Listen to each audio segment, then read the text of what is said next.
нархи рубль ва доллар паст мешавад ё ки баланд? Агар ки як моҳи охира бигирем, нархи рубль ва доллар дар раёни 80 истодагиае ва сабаби баландшавии нархи рубль и кам шидани импорти Россия ва бисёриё ажда доранд атменои санксияро аз тарафи давлатҳои Европа ва Америка. Ва сабаби поёнравии нархи доллар боша и баланд кардани пошлениҳо аз тарафи Трампа. Лекин проблемаҳои фундаменталии Россия нест шидагӣ нест. нархи нефта нигоҳ кунем, рӯз то рӯз поён рафтааст. дар бюджеташ дар квартали охирон зиёда 12 триллион рубл минус рафтагӣ. Инфин мехоҳад ки естественно нархи рубля биқапа.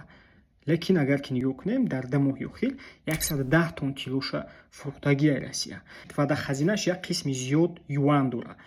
нархи юана дидастем ки рӯз то рӯз фуромадааст аз сабаби пошлениҳои Америка ва мехоҳад ки Россия юана заминит кунад ба ягон валютаи дигар. лекин ба чӣ? қати ҳама корош хуб нест. ҳамин сабаб то охири сола нархи доллар метавонад ки 100-120 ба рубл шавад. метавонед ки фикротонро оиди ҳамин мавзӯъ дар таги видео нависед.